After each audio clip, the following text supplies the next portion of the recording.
Hey everybody, and welcome back to a brand new video. It's been so long since we've spoken. It's been so long since I've been in the city. Welcome back to you, welcome back to me, welcome back to us. Hello, my name is Aline. I am a 20-something writer and barista in New York City. I make videos on this channel with my sister, have since I was like 17, no, I think I was 15 years old. We started in my childhood bedroom in Montana, and now we're here in New York City as roommates and besties, still documenting everything here.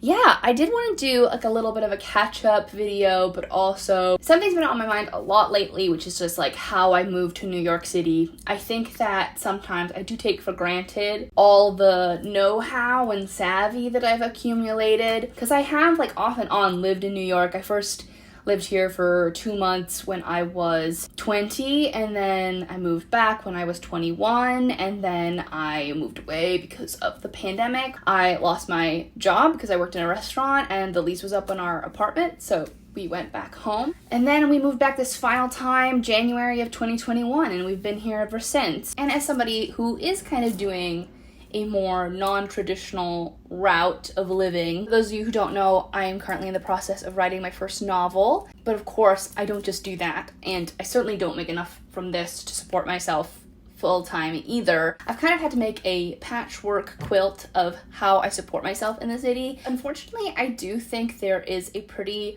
devastating stereotype going around because of social media and because of influencer culture that New York is a city that basically exists to be a playground for the ultra wealthy and the ultra wealthy alone. What we're entitled to is a trust fund, maybe a house in the Hamptons, a prescription drug problem. But happiness does not seem to be on the menu, so smoke up and seal the deal with Blair, because you're also entitled to tap that ass. And I think that's really unfortunate, because I know that when I was looking to move to New York, I was looking at people online, and specifically YouTubers, although I'm sure like right now a lot of it is skewed to TikTok, but I was looking at references to give me the idea of like what my life would look like, right? I didn't come from an environment where I was often just like told, hey, you can do whatever you set your mind to. You know, taught to seek out more security, if anything, and moving to New York does not necessarily guarantee any kind of security.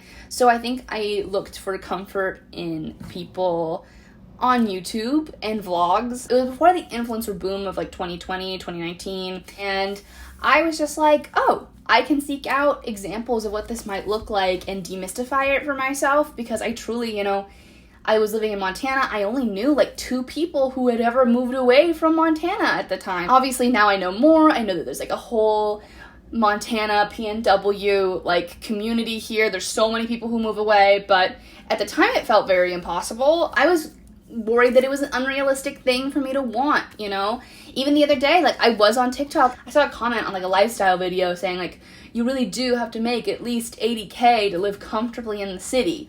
And don't get me wrong, like I have a lot of privilege in my situation. Like I'll go into the building blocks that kind of set me up for like the most success, which I do not take lightly at all.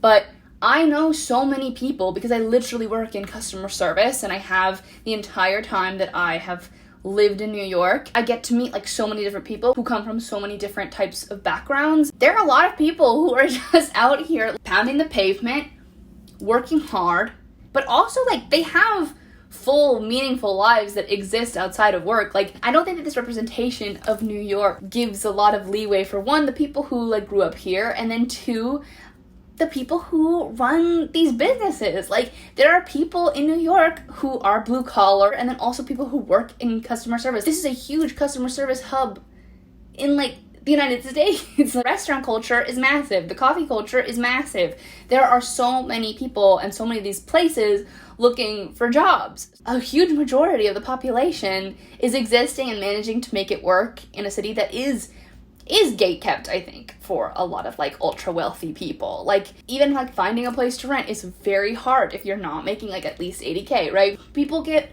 multiple roommates. People sublet month to month until they find an apartment within their budget. There are so many little like tips and tricks that you learn from just like talking to people here about how you can better exist here in a way that's more like cost effective. I think it's unfortunate that we are cutting those people out of the conversation because it's a challenge, it's hard. Moving here has been an adjustment, of course it has, but I will say there were times, specifically like carrying up my like 50-pound laundry bag on my back up my 6 flights of stairs because I live up a 6th-floor walk-up, where I thought to myself, I am becoming so interesting.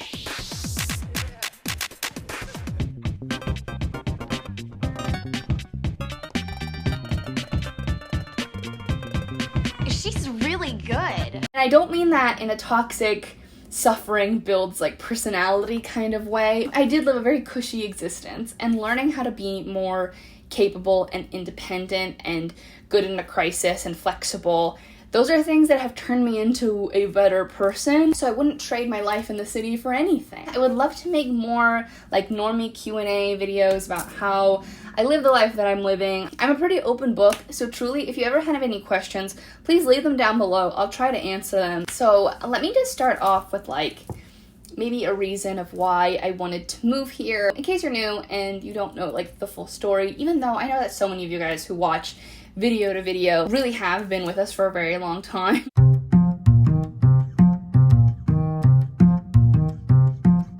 So the reasons why I wanted to move here originally was because I was really in love with the idea of theater and Broadway, and I wanted to be an actress, and I wanted to be on that great white way. Tell me how I'm supposed to breathe with no air.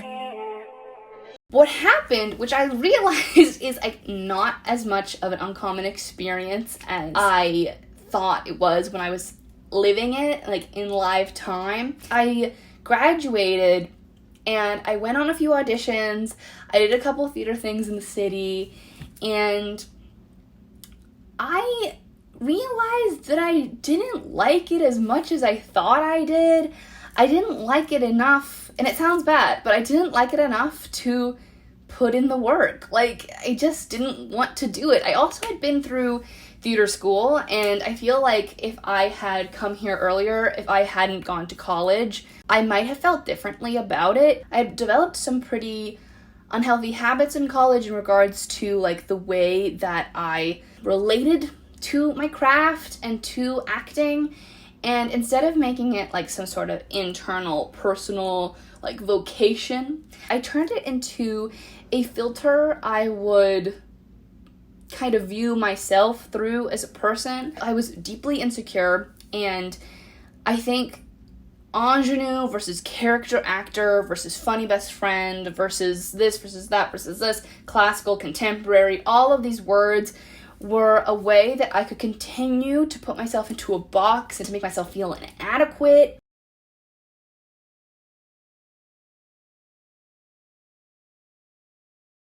Looking back, I also had developed some really bad eating problems. I never thought of myself as having like an ED of any kind at the time. Now, looking back, I think about like how little I was eating and how much I was not eating, especially how it related to when I was in auditions, when I was in shows, when I was dealing with after getting cast in certain roles, being afraid that my peers didn't think I was good enough for certain roles. It would all be funneled into food and how much I was either over-exercising and under-eating, and it was not good. And when I graduated and I realized how much those two were connected, and it was a really gradual realization too, it did not happen overnight. I think it took at least 2 years after graduation to really kind of look at that. I always thought like, oh, I'm just not interested in acting because I'm lazy. Like, I'm not doing the work because I'm just lazy. But I think that there was a deep part of myself that was kind of crying out and looking for something different. I had also gone through several romantic situations that ended pretty poorly my last year of college. I graduated early, by the way. I graduated as a junior because I just wanted to come back to New York. I was kind of resenting my college experience. Those relationships that I had were like very much in the incubator of theater. When those relationships ended, I also wanted to separate myself from those people, and so I came to the city. And if you followed me during that time, you know that I gravitated towards stand-up, and I did a lot of stand-up. I'm still really proud of that time in my life because I wasn't exactly like a famous comic, but I think that now that I have a little bit more context of what it takes to like make it as a comedian here, I realized that I had a lot of natural ability. But regardless, what was the most important thing about stand-up is it got me writing my own material and using my own voice for the first time in a really long time, as opposed to just saying somebody else's words. And I started taking sketch writing classes, and I sold a little short film. I started writing some poetry. I started posting those poems on Instagram. That was the most important thing about stand-up. I realized during the pandemic how little I like being out at night. Unfortunately, that affects my ability to be an actor. That affects my ability to be a stand-up comic. I really like to be in my cozy little hidey hole in the evenings, and it's better for my mental health that way. And that's just an incompatibility of like the craft and my lifestyle.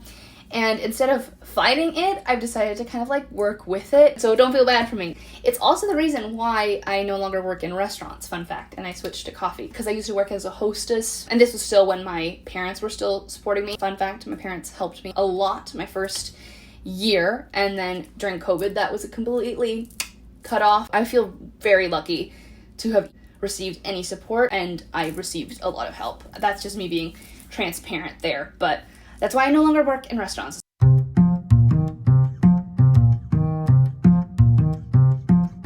What I learned from my first year here, and I'm talking like before COVID hit, was that I had really rushed the process of me moving.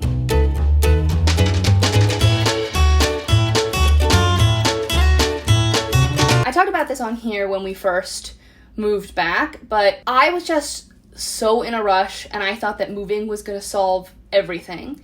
And it did not. As much as I'm like, New York isn't for the ultra wealthy, being financially sound is going to provide you a kind of freedom and a kind of agency. It's going to help you so much. I personally was home for 10 months. I was working for about 8 months of that time.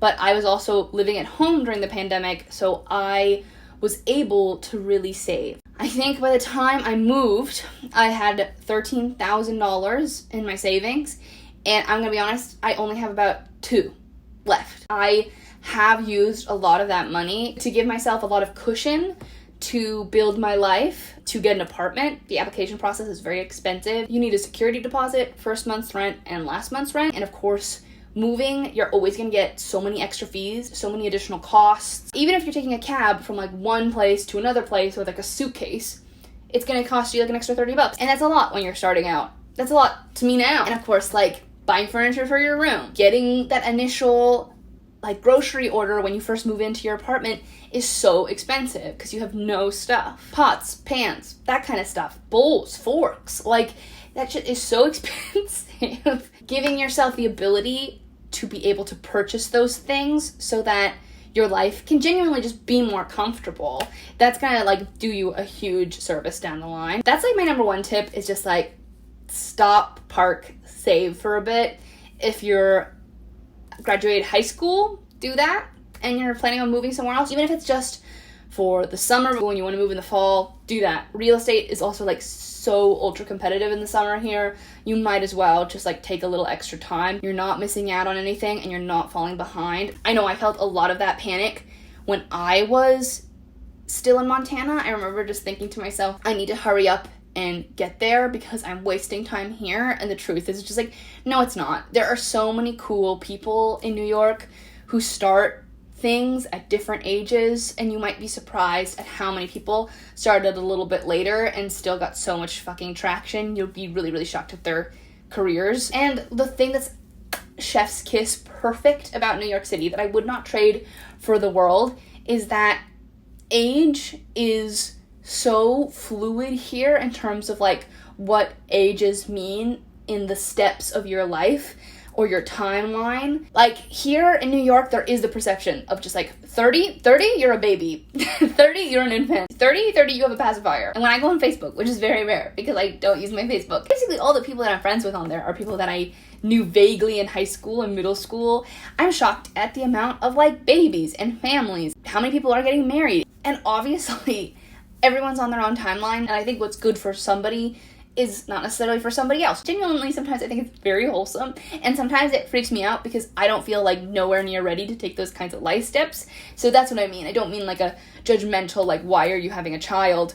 You get to work. If you feel like that is your calling to be a parent, like, who am I to, like, yuck your yum? You know yourself way better than I do. I'm just a random on the internet. But I do think that culturally, in smaller rural areas, like, that seems to happen more. There's like an accelerated timeline. There are people who get married in their 20s here. Like, that absolutely happens. I think that there is so much diversity in what people are, like, doing that it's easier to not freak out totally on your plan. I think that if I was surrounded in lifetime with all my high school pals having children, it would make me feel like I need to skip ahead to the chapter where I'm ready to do those things. So that's my first tip. Just take your time, save cash.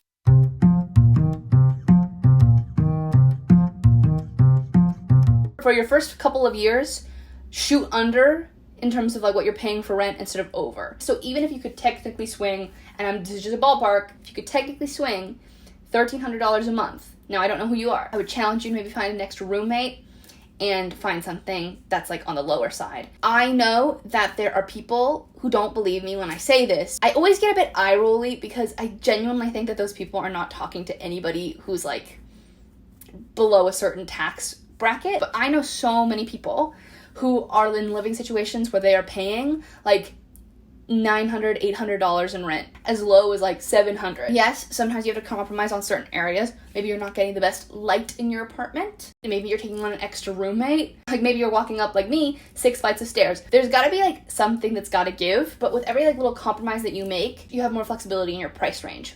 Some people make concessions on location. Some people make concessions on space. I feel very lucky to be where we are because obviously I live on the Upper West Side. I have made it my personal brand to live on the Upper West Side. I love it here. I live like 3 blocks from the park.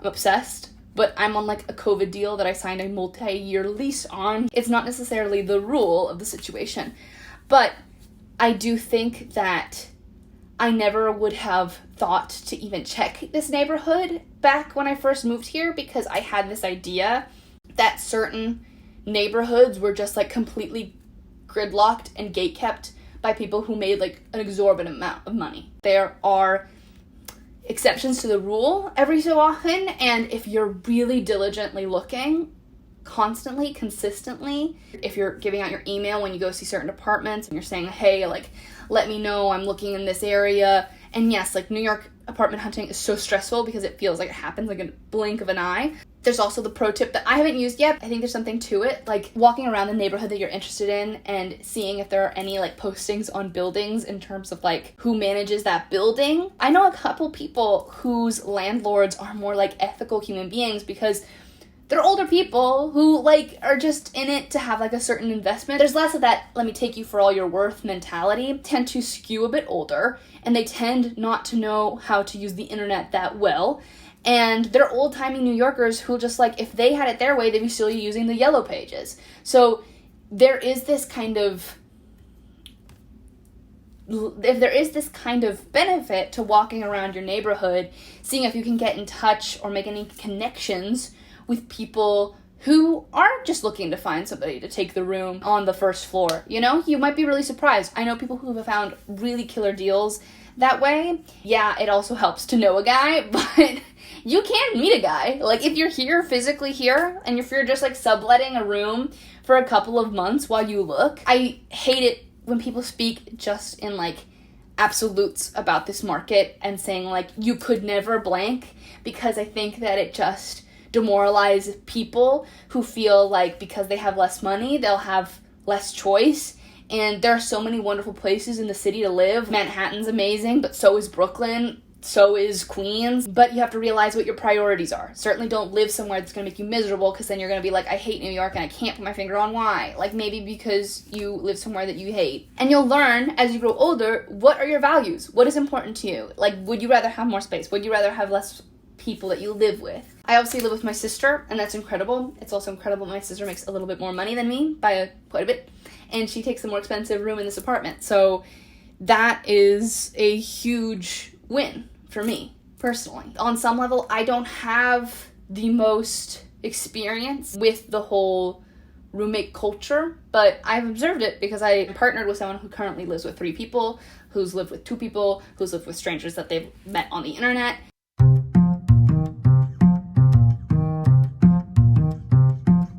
Getting a job. I wanted to specifically talk about this because when I moved here, I was so intimidated. I thought I knew I wanted to be a barista, which, spoiler alert, I am, and I didn't know how to do it. I felt really intimidated about not having the skill set. I had only worked in a bakery, and so I had customer service experience, but I was really intimidated that I wouldn't know how to get a job like in a different field within that niche. So I opted for working in a restaurant, and I applied sometimes to barista things, but I didn't know where to start. So I'm gonna give advice specifically on like what I'm doing, obviously because I know how to do it. I know that to some people this might sound silly, and if you're not living a non-traditional lifestyle and you're looking for like a 9 to 5, I can't help you. I'm not your girl. I've never had one. And I hate emailing, so I don't think I would love that. But if there's one thing that I feel really passionate about is that you should be able to support yourself working in customer service. We all need people to work in customer service, so it should be a sustainable, legitimate, and respected like means of income. So what I've done and what I did, and this includes my latest shift in job because I changed coffee shops, which I think you guys could probably see coming. I've talked about a few stressors at work and changes in management, so I don't think it's like that much of a shocker. I don't mean to sound like why don't you just call Taylor up? What would happen if you just called Taylor up? That is absolutely the way that I found like most of my jobs. I think except for like my second coffee shop, I just applied for because at that point I had coffee experience, so I felt pretty confident in that. So what I do usually is that I put on a really cute, simple outfit and I print some resumes and I head out the door and I walk in the radius around my house and I go into any businesses that I would like to work at. And I just say, I was just wondering, are you guys hiring? Sometimes they say no, but you'd be surprised at how many people say yes.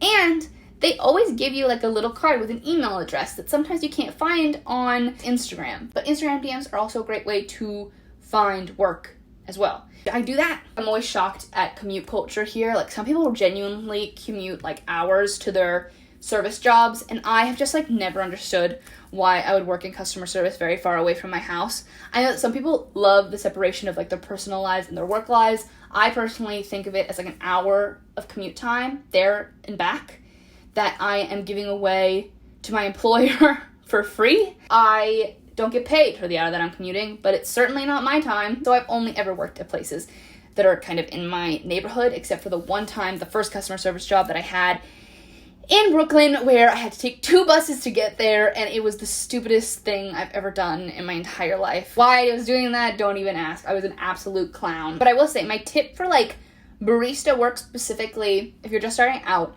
you should look for places that have more than one location. More New York chains. Obviously, they're not a chain, they're a local business, but if they have like 7, 5, 8 locations, it probably means that they have some kind of training program that they will send you to become like bar certified. I'm just gonna use my life as an example, but if you were ever looking for a job in coffee, I cannot recommend a place that serves Joe Coffee enough.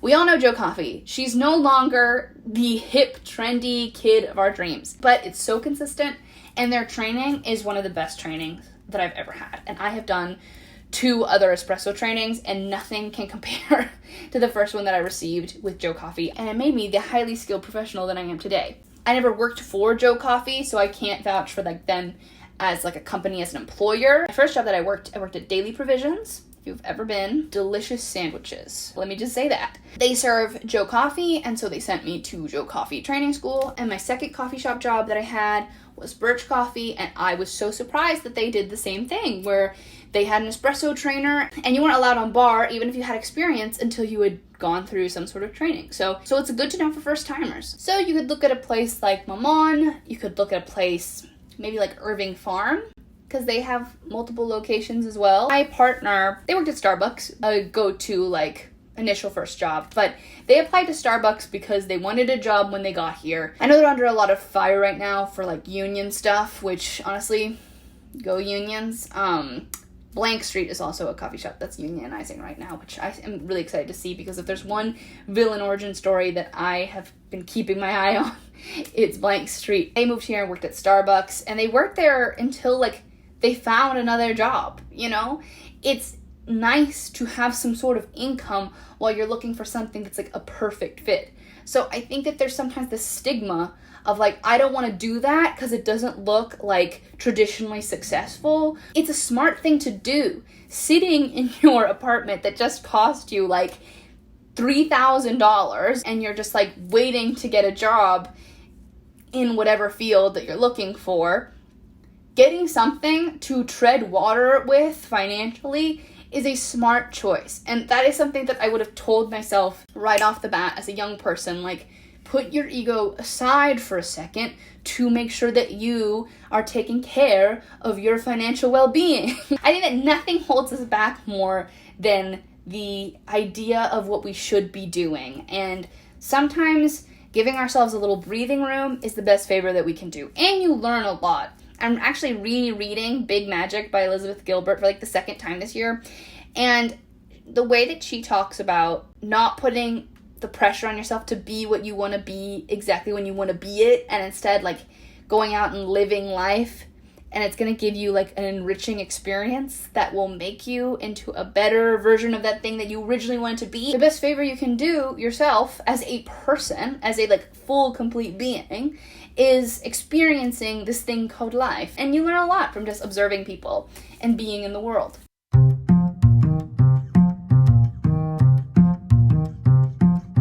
Finally, I do want to talk about like where I'm at professionally right now.